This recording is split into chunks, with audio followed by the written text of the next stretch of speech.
So, welcome to the YouTube live version of me going live and talking about online teaching or talking about Chrome Music Lab, you name it. That's what we're here for me going live. And yes, it's because my life is still crazy. But you know what? We got a note, not a note, but we got a text from our realtor saying that we are close to close. So what that means is we are progressing in terms of the craziness in our lives, and we'll finally be able to resume normal content creating, normal posts, normal everything, with hopefully a fresh perspective in terms of all the things that we've been talking about in the lives and what you've been sharing with me, like what more you want to see from me in terms of content, and really tailoring the content for you guys, because at the end of the day, it's not about me having a channel and only making videos for myself, right? At the end of the day, it's all about serving you guys and you seeing what you want to see on my channel. So yes, as we are waiting for more people to come in, or maybe you're watching the replay because you are like, I can't come to your lives, none of your lives, I'm sorry, I'm watching replays. That's also okay.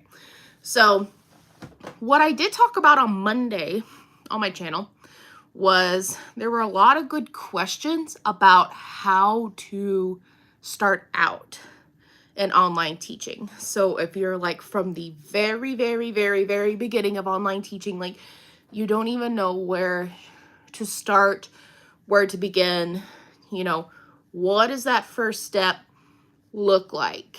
And obviously the very first step would be to be curious and to be like, what the heck is online teaching?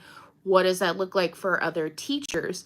And obviously, each online teacher path is going to be different, right? We all follow a similar pattern in terms of like how we create our profiles, how we write lessons, how, when we teach classes, our rates, all that sort of thing.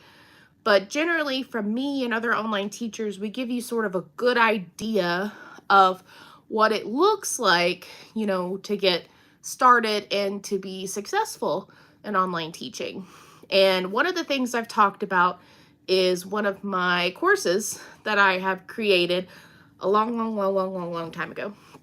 Well, not long time ago, but I created it almost a year ago to this day, where it's my course specifically designed for very beginner online teachers. And it's this whole idea of, the 5-star online teacher. So really stepping in the right direction, going down the right path on what it means, to be a great online teacher. And it helps. It's, I've had a lot of other online teachers that have been doing online teaching for as long as I have, or even longer. And I let them like walk through the course themselves to see, like, what do you think? Do you think this would be helpful? Do you think there's some improvements? And a lot of feedback that I got from that course from them was that they felt like it was such a good guide, because I do provide like a step-by-step guide and being like, hey, this is what you should do in terms of like brainstorming.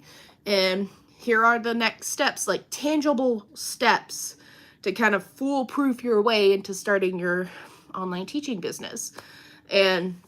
Or not even a business. You don't have to do a business. You could do online teaching as a side gig if you want. That's also okay. So, it's this whole premise of like, the course is a guide to help you get to where you want to be in the online teaching world. And I'm very proud of the course. And I've had a lot of people on that course, that have signed up for it. And they're like really excited to see the guide, the niche planner, and to really see like, okay, this is what I should actually do. And like, and it's in times like these where it's like, I have boxes stacked up and we're packing everything away and I can't really use my computer at the moment until we're in the new office space, that you know, things are in a weird time that I can't do normal content creating. But here's the thing. The reason I created those resources that I have available, that, you know, you do the link in my bio, you know, or, you know, in the description box on YouTube where it has all those links on there. There is a bio link, or there's other links where it has like my 5-star online teacher course. And, you know, you click on that and it gives you direct access to that course to help you get started. And, you know, it's there in times like this that I can't always be, you know, available in the capacity of giving you weekly content, but I can be available to you in this way when life is hectic. Because the fact of the matter is, for content creators, we don't just live our lives creating content all the time. I mean, some content creators do, but the thing is, I'm human, and it is not something that I like to do all the time, is just constantly film myself. You know, like, I'm not all about that. I show off my humanity basically by saying, hey, you know, this is my capacity. This is all of that I can do right now, is just be live, be present for you all. If you have questions, like, another reason I'm doing the lives, it's sort of like a sneak peek on what it could look like to do like one-on-ones with me, to ask your questions, and for me to be like, hey, this is what I think, you know. So, and a lot of you have come onto these lives and you asked a lot of good questions, especially related to online teaching. And I love that. I love that. It seems like a lot of you are still interested in the online teaching world.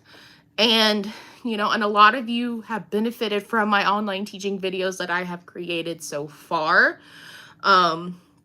You gain a lot of benefit from that. You know, but it is also just like a weird season for me as well, as I'm about to move houses, that it seems like the well for online teaching content is running dry. And that sounds really bad, because, like, obviously changes are constantly happening in the online teaching world. It could just be I feel out of the loop because I've been on an online teaching sabbatical for a while. And honestly, it was just 2 months of me just giving myself a break. But then we threw, hey, we're going to sell our house and then find a new house. That sort of extended my sabbatical. And, you know, and I think, like I said, this has given me a good reflecting point in realizing, like, what kind of content is it that you guys are really wanting to see from me? And I know a lot of you on here are not necessarily interested in online teaching, but you have found me for my other teaching resources that I have offered, which is my Crow Music Lab tutorials. A lot of you are younger and maybe not quite old enough to be online teachers yet. So a lot of you have gained benefit from my lessons that I've created on my YouTube channel and have so much fun with that. And a lot of you have even offered like other resources for me to try out, like music resources. And like I've shared a little bit of my background where I went to college for music education. So the fact that a lot of you have explored other like music programs to like experiment writing music with, like, that is so awesome. Like I said, I can't really get onto those resources right now because, like I said, everything's packed up. But once I'm settled into my new home, like, it is something I definitely want to explore, and I definitely want to share that experience with you all and just see how that goes when I do go and try out. Oh my gosh, as several of you have been on this live and you had if you had told me, you know, those other music resources other than Crow Music Lab, like, please remind me what those are called. Like, I seriously, like, I want to do a video on that and just to see like how it goes. And or maybe you are a music educator. Maybe you have heard of these other resources, if I can remember the name. And you're thinking to your, and to me, I'm just like, why are you not using those resources in your school? Like, is there like a blocker on here? Is it, do schools only allow certain programs? I mean, it's kind of similar to ALLSCHOOL in terms of like third-party resources. There's only certain approved third-party resources you can use for your classes, and then other resources is like you should absolutely not use during class under any circumstance whatsoever, which is fair, especially if it pertains to invading someone's privacy or someone's public information accidentally being spread to people that may not need to know that person's information, like just for safety reasons. Like, I get that. So, I love being here with you all. I call these coffee and chat, but it's literally 5 o'clock at night, and I don't want to consume any caffeine. And, not to say that I haven't drank like decaf coffee before, but let's just say it's not in my cabinet of choices for coffee. I mean, nothing's really in my cabinets at the current moment. If you've seen my stories on Instagram where I have shared that I'm using like paper plates, paper bowls, and plastic utensils as my dishes until we move, because like I said, we're close to close. So I need to make sure, like, because as soon as we close on this house, like, basically we only have 2 days, like the day after closing, to get out of the house.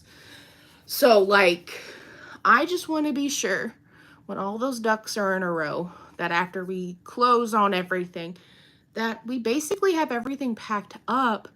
We just have to put everything in a moving van and then just go over to the next house. So, like, I'm trying to expedite a lot of different processes in this. And so I am trying to make sure like, if I can expedite the plates and expedite the cups and expedite my little teeny tiny coffee bar that I've had in the kitchen. It's not really like an official bar, but I did have a cabinet where it's like all coffee and tea station type stuff. I don't know if we have a lot of, like, I have a pretty big kitchen in the next house, and you're an adult. Okay, you're an adult when you get excited about having a dining room. Because where I'm sitting at right now, it is the living room / dining room. And it's just because the current house is a small house. We're upgrading. And, so we're currently sitting in the living room / dining room area. So you're an adult when you're excited to have like an actual like separate dining room and a separate kitchen and a separate living room. Like, it's a big deal. So if you're not an adult and you're just like, what the heck, Kelsey, why are you talking about being so excited about a dining room? And it's just like, guess it's an adult thing. It's like, when you're an adult, when you get excited about like cleaning products, or like your parents are like, here's some money to pay your bills. Cool. Like, when you're not like, I want this toy, or I want this gadget, or I want this. Like, when you're an adult, when you get excited about that kind of stuff. So, yes, I'm excited about a new dining room and an actual, like, separate dining room. But anyways, it's not a coffee and chat. I don't have coffee. I have water. But I'm here to chat. I'm totally here to chat, obviously. It's been about 15 minutes. No one has said hello. I know several of you like to come on and at least say hello in the chat and just know that I'm here. There were a lot of good questions asked on Monday on Instagram about just how to get started.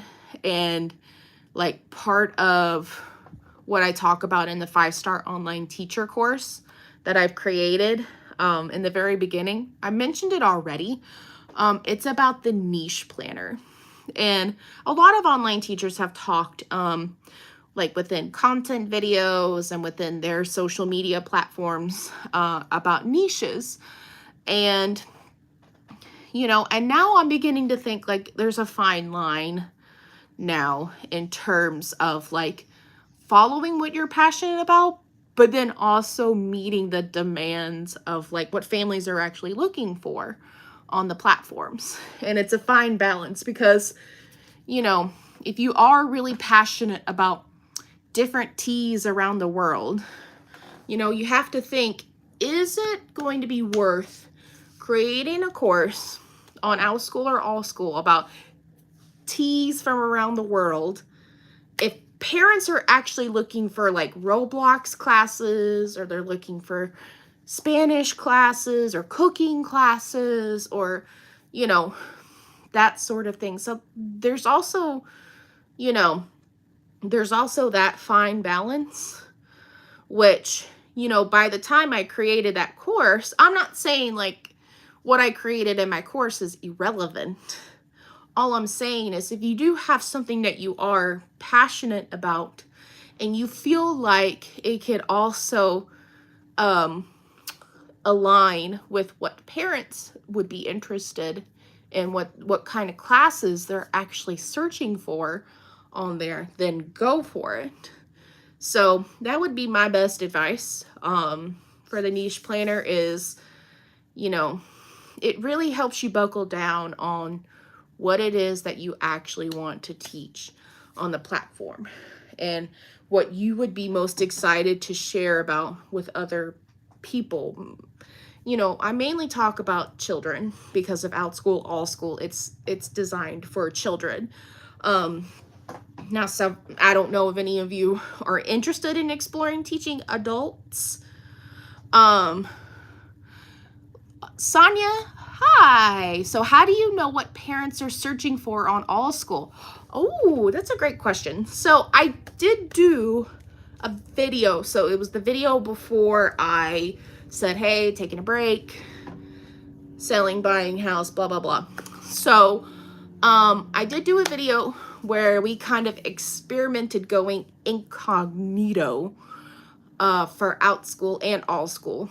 And of course you can watch that video, but pretty much the gist of the video is that we went incognito to figure out what it is, like the top search classes for each platform. And while ALLSCHOOL was very, very big and expensive in terms of like different topics, the conclusion we came about ALLSCHOOL is that there are a lot of ESL classes that are being pushed out on the ALLSCHOOL platform. And, I'm not in connection with ALLSCHOOL like I was at the very beginning when ALLSCHOOL first opened up, which is a little concerning for me, honestly. So, I mean, I don't want to put ALLSCHOOL in a negative light just because they are a young company. And the changes that have happened recently, like, I understand why the takeaway rate has increased in terms of just like they have to make sure they can stand, as a company, and why support is very, very limited. Like obviously the people working there need rest as well. Like there's things I understand, but at the same time, I hold space for being sad about that too, because the biggest reason why I stayed with ALLSCHOOL is because of their support. And the fact of the matter is their support has kind of been a little lackluster, and it makes me sad. And, and I don't want to put a negative light on ALLSCHOOL because I know there are several of you out there that have found great success with ALLSCHOOL and teaching ESL lessons and have found benefit in teaching on the platform and been able to save a little more of your money because you were able to keep most of your earnings. So, I'm not trying to poo-poo ALLSCHOOL at all.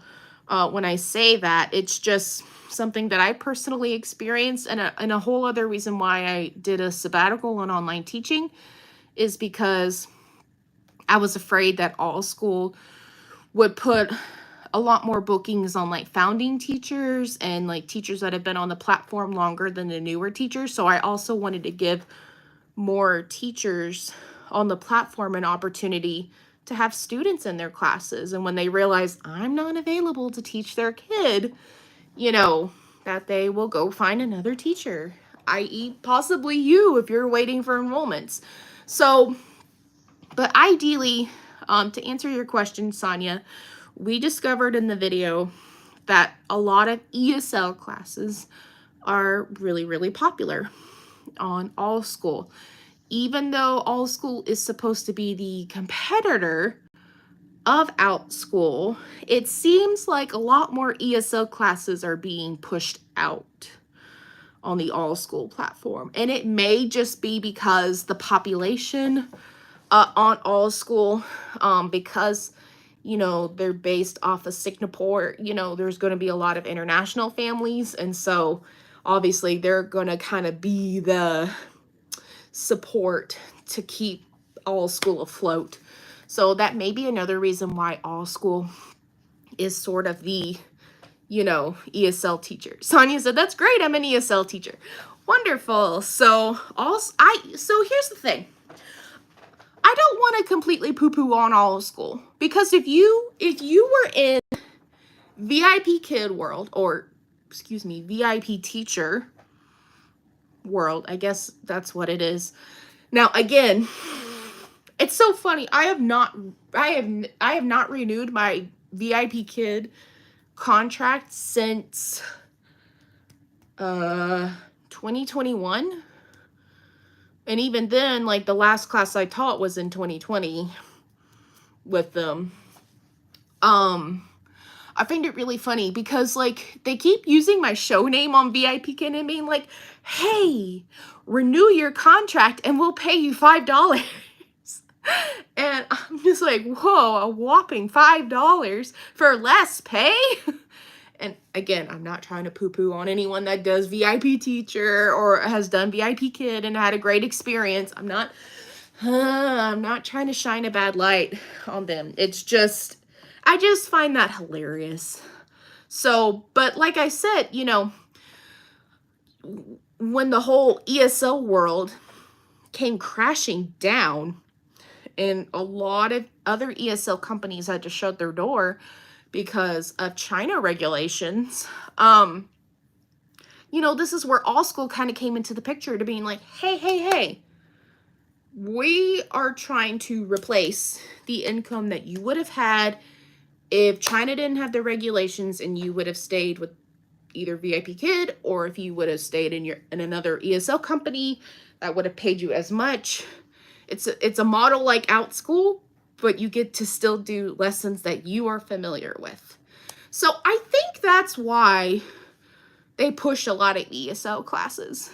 Like, it's still self-made ESL curriculum, either that you make, or honestly, if you do my memberships on here, not only do you get the one-on-ones with me, but you also, if you're like, hey, Kelsey, I don't really know how to write my lessons, or I don't have time to write lessons, can you do them for me?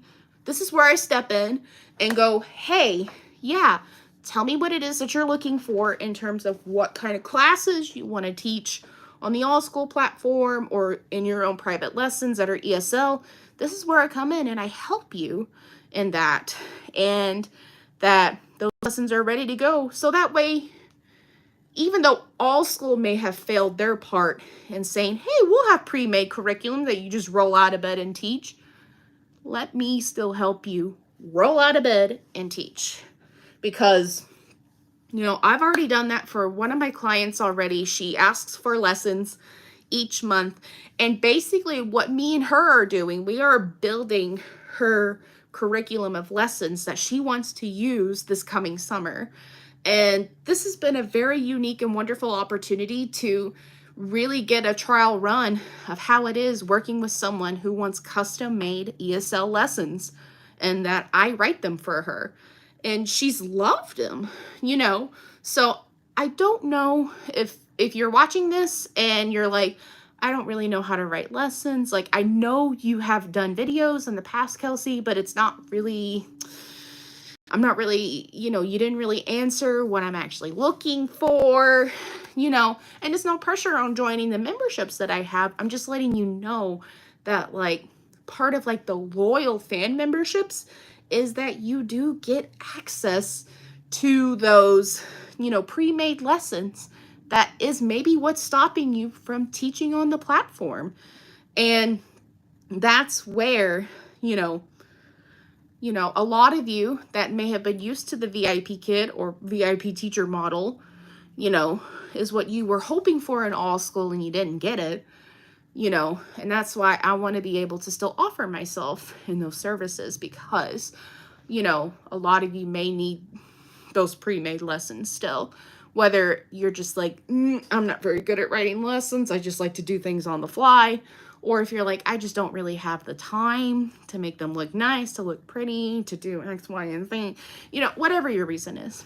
You know, I don't have to know why unless you just want to share it with me. But yeah, like, we don't even necessarily have to just do one-on-ones if you want. If you just want to do like a 15-minute consultation with me on like, this is what I want for the lessons.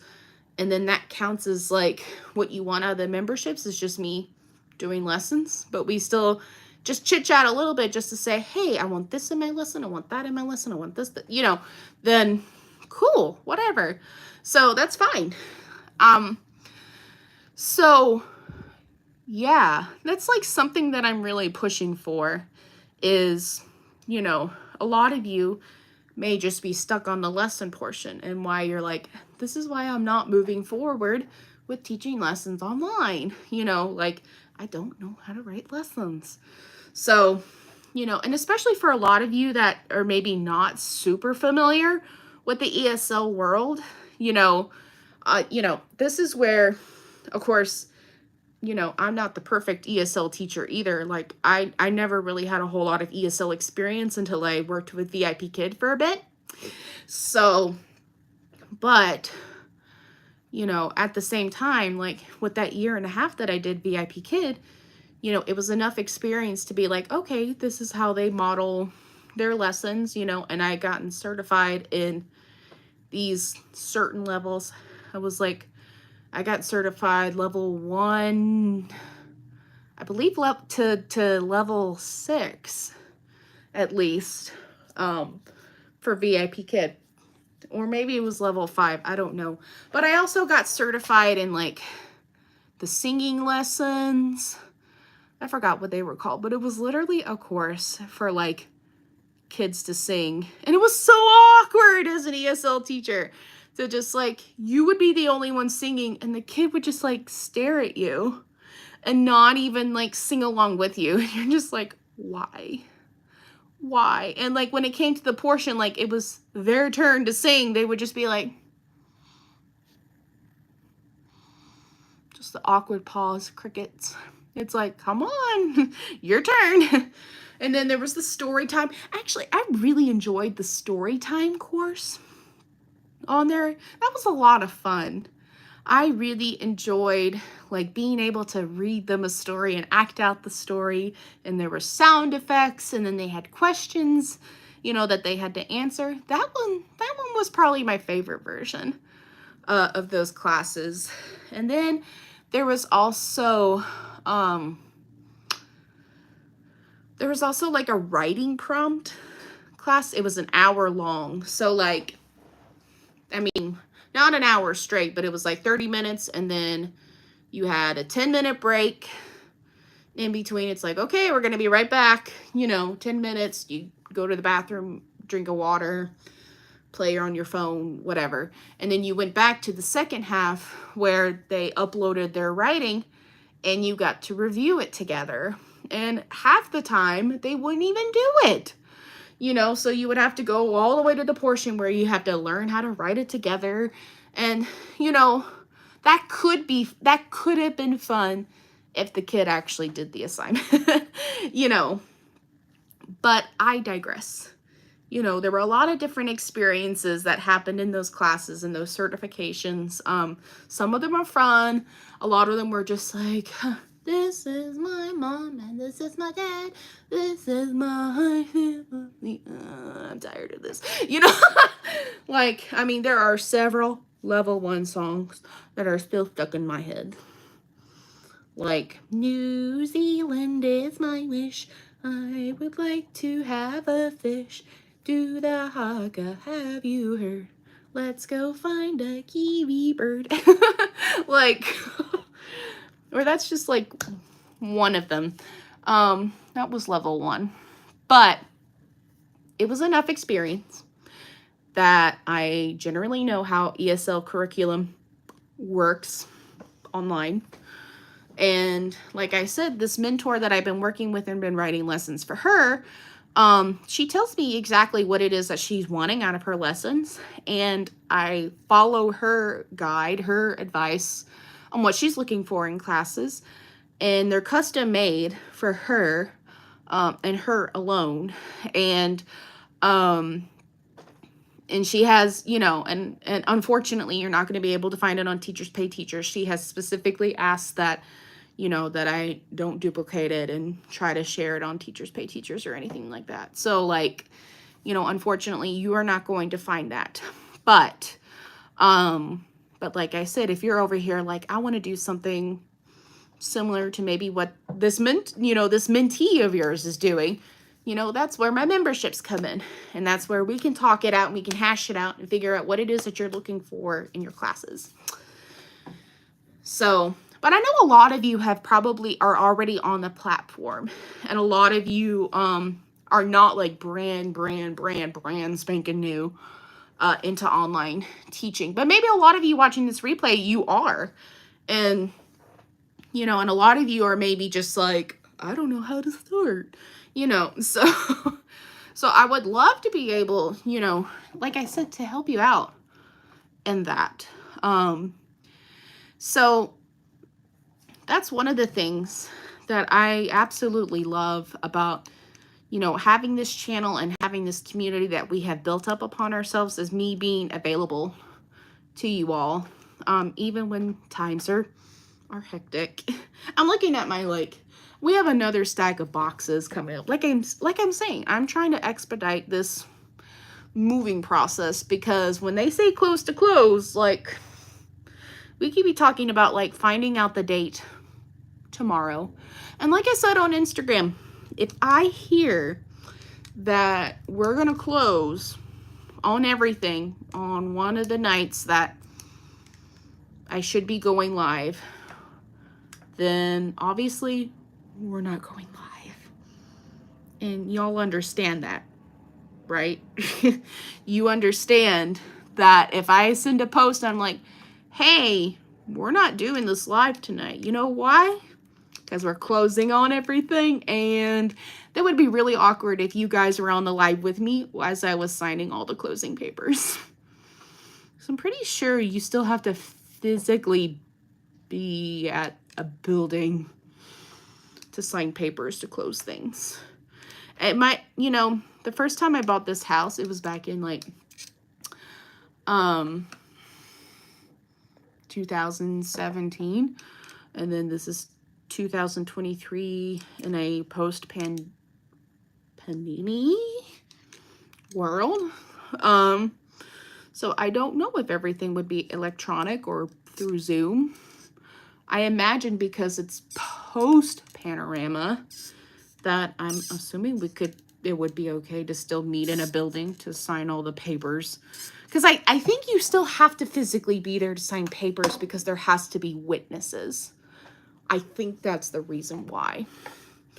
And I mean, so it's like, so why could you not still do it on Zoom? I'm like, well, I don't know. Maybe people in the Pandora times. Maybe they did buy houses through Zoom, you know, all the closing details, you know, because they couldn't meet in person.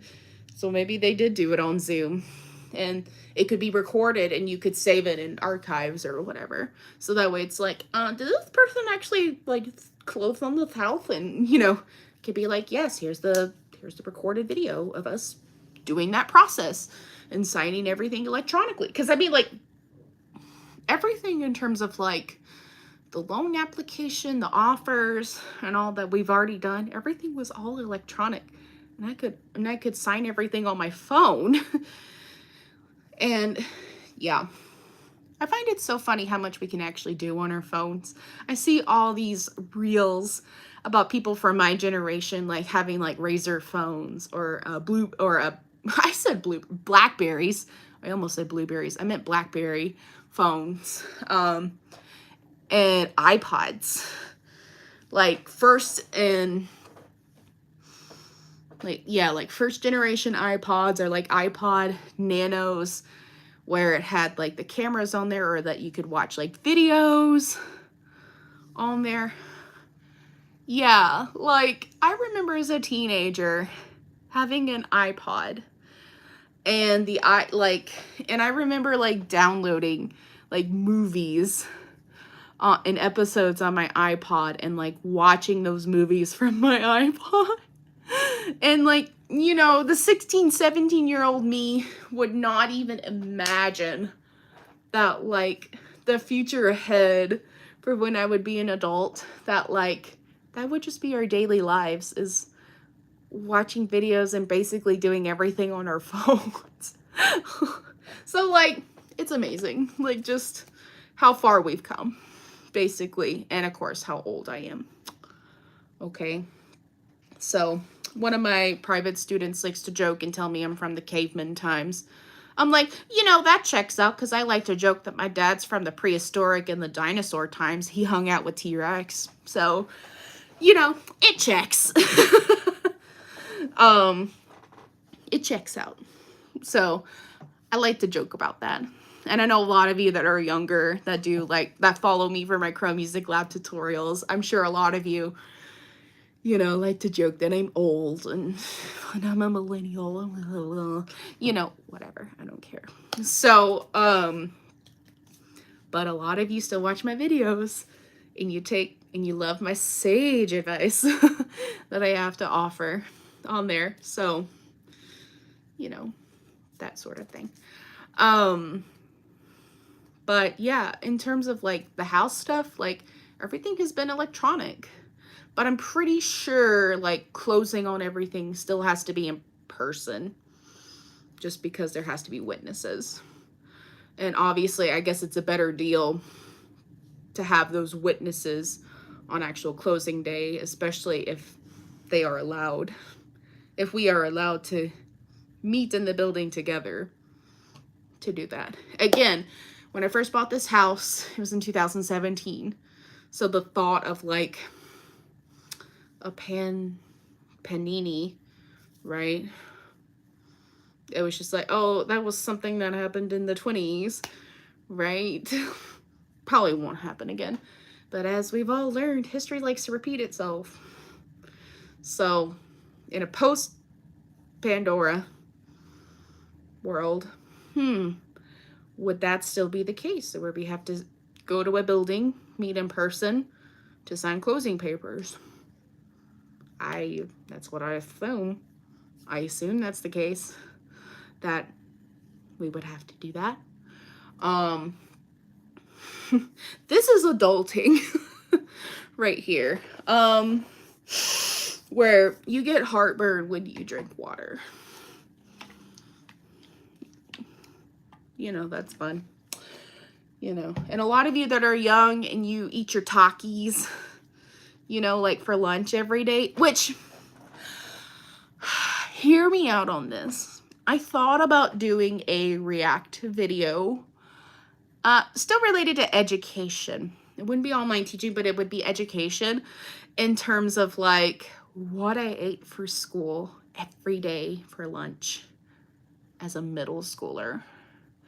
And like, It would be very similar to a lot of you who like to eat Takis and would eat those all the time. But you got to remember, Takis were not around when I was little or younger, teenager age. Takis was not even a thing until I have already been teaching, like in the school system. Not that I've seen 3, 4, 5-year-olds bring Takis for lunch or anything. No, at least not at the school I taught at. I mean, a lot of the kids that I had taught in the private school had fancy bento boxes. And there was also like not catered, but like the school would go out and like buy, like Mondays was like pizza day, and they would go to like a local pizza shop and get like, kids could order like pizza slices and be delivered to their classes. And I mean, like, lunch was all at the same time for everyone, and it was all in the classroom. So it wasn't like we were all crammed in the cafeteria or anything. We all ate in our rooms. But then like Tuesdays was Chick-fil-A, and you know, you could get nuggets or you could get a sandwich, you know, that sort of thing. And then Wednesdays, I forgot what Wednesdays was. I think it was another local company. I mean, like, it was literally Monday through Friday. There was a place that you could go and, like, get food. I think Thursdays was, like, Noodles and Company, and then Friday was Panera. And, like, there would be some kids, they would order every single day. So they would have pizza Monday, Chick-fil-A Tuesday, other company Wednesday, Noodles and Company Thursday, Friday, Panera. Like, every day. And I mean, like, that would be about $5, $10 a meal. So there would be some parents that would spend literally $25 to $50 a week. And that's just for one kid. And if they had like 2 or 3 kids going to the same school and they all did that, like, that is a lot of money. Like, it just, and I'm not trying to rip on this school at all, but I mean, what are they gonna do? Fire me? Because I mean, the NDA has been expired for quite some time now. I'm not naming the school name, obviously for privacy and respect reasons, but it's just like, you know, a lot of families, you know, it just seemed like they had a lot of disposable income to just be having pizza every Monday, Chick-fil-A Tuesday, other company Wednesday, Noodles and Company Thursday, and Friday Panera, like every week.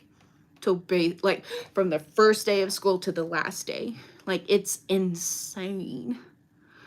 Like, and it's like, but then like most of the time families would make like healthy lunches for their kids. So it's like cute little bento like the videos you would see on TikTok for their bento boxes. Like, and it was adorable, you know. It's just like, dang, I want that to be my lunch. Instead of, you know, yogurt I got on Kroger, you know, at Kroger because it was on sale. You know, like, so, you know, it's one of those things. I thought about doing the react video on that, but I want to know what you guys think, because if it's something that you're just like, Kelsey, that sounds really, really dumb to record, like, what you had for lunch as a middle schooler every day.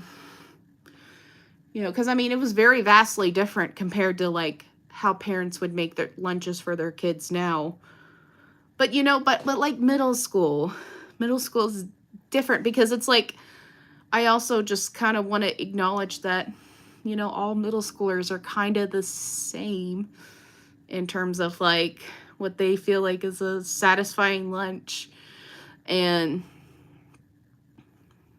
how at the same time, like, should probably take nutrition seriously in this instance. It's something you cannot be eating Takis every day, because eventually you'll get to an age, you drink a sip of water and you are like, I have heartburn, what the heck?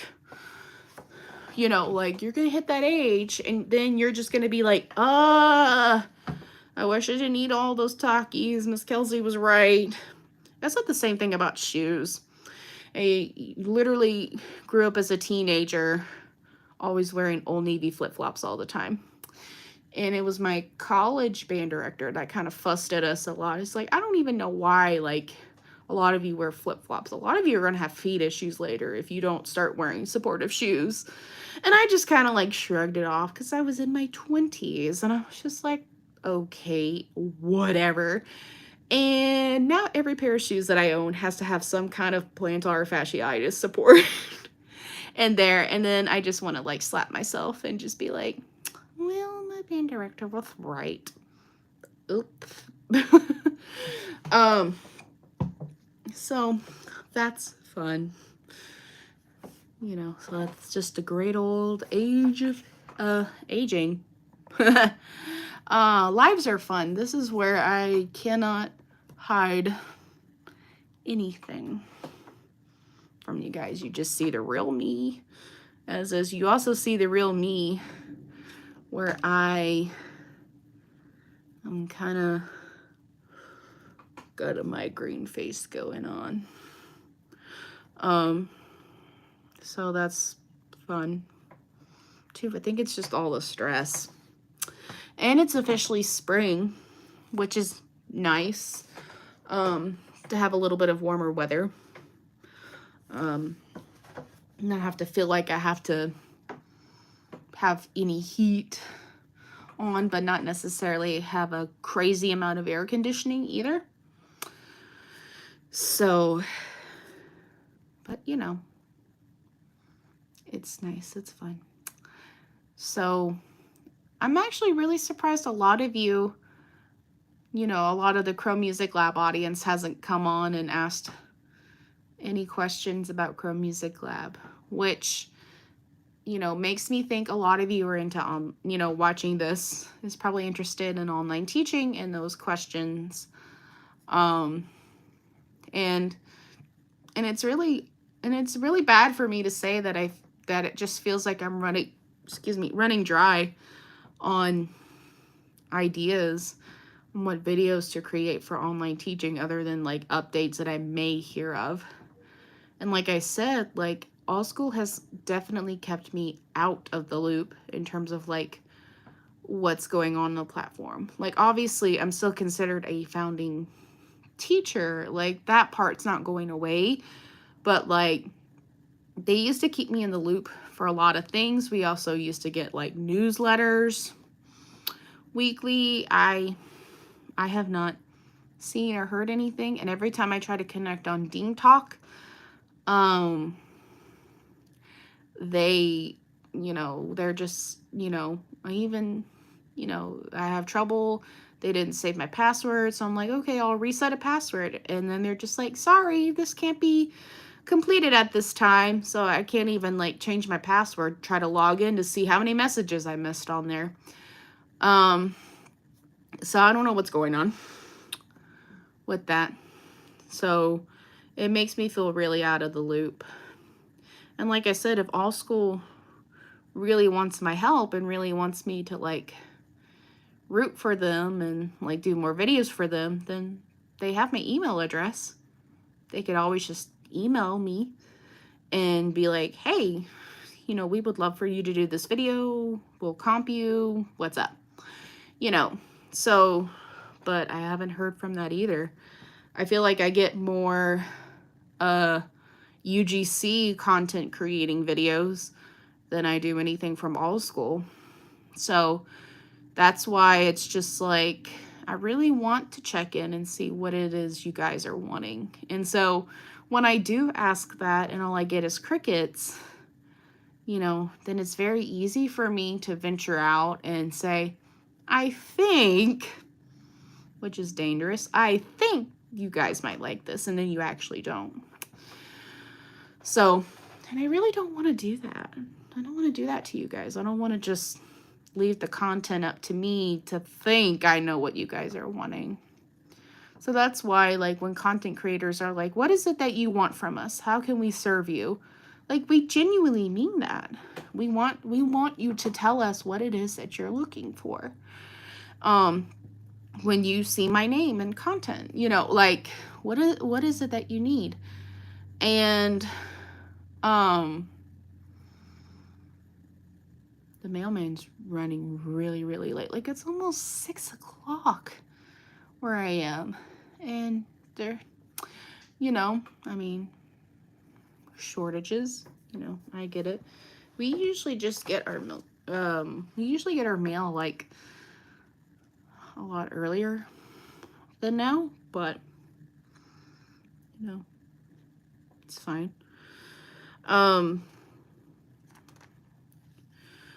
But yeah, I really want to know what it is that you guys are wanting from me, because like I said, the online teaching well is running kind of dry for me, which is why, like, another reason I took the sabbatical is, I want to reflect, like, is creating online teaching content something I want to continue doing, or should I explore, like, teachers pay teachers? Should I talk about how that's going for me? Should I explore UGC content? Should I explore another route completely? Should I talk about the state of education? Should I just focus on music lab or other music programs and do tutorials on that? Should I just do like regular teaching videos where I teach like science lessons or Montessori lessons? It's a lot of things to explore, and it's something I should not be rash on just because there's a lot of things stressful right now in my life. And and for a lot of you on here, where there's over 1,800 of you all that are subscribed to this channel, I know there must be something that you want more of from me. Is it react videos? Which, again, in the computer where everything was before crazy, where I did a react video about Miss Rachel's content, and then another video that I want to do, you'll have to wait till we're in the new house for me to do a reaction to that. Like, I think react videos would be fun, but I don't know if that's what you guys want. And you see, like I said, this is like a brainstorming phase for me, because it's one of those things. It's like, I don't know what you guys want. And I want to be able to serve you all in the best way possible. So I may have to poll a lot in the coming weeks from you all about what is it that you want from me. And am I providing that for you now? My dog is growling. See? And I mean, I know it's not the mailman's fault. Excuse me, sir. Excuse me, sir. These people on here, they can hear you. They can hear you. Brute. Do you mind? Do you mind? Brute. Do you mind? He's just dropping off the mail. He's not coming in and hurting us. I have to give him the teacher stare. And just being like, that's enough. He's not coming in. He's not breaking into our house. He's not hurting us. It's okay. He's literally coming in. He's just dropping off the mail, which I guess that's what I'm going to have to get after this live is over. And it seems like a lot of you have checked out. So I think this is going to be my stopping point for today. Thank you to those that have come in, checked in. As far as I know, we will try to meet again next week, same time. Thursdays on here at 5, and then Mondays on Instagram at 5, Eastern Standard Time, for your questions. So, unless we start closing and things really, really get crazy, then I will make sure to let you guys know if it's not going to happen because of that happening. So, but I always enjoy these times, and you guys just kind of really see me raw in the flesh live.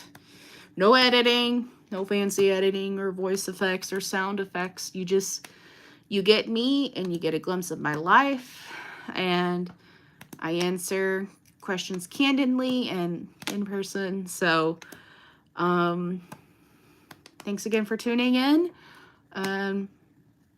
Like I said, be on the lookout for polls, because I really, really, really, really do want to hear from you and what you're looking from me.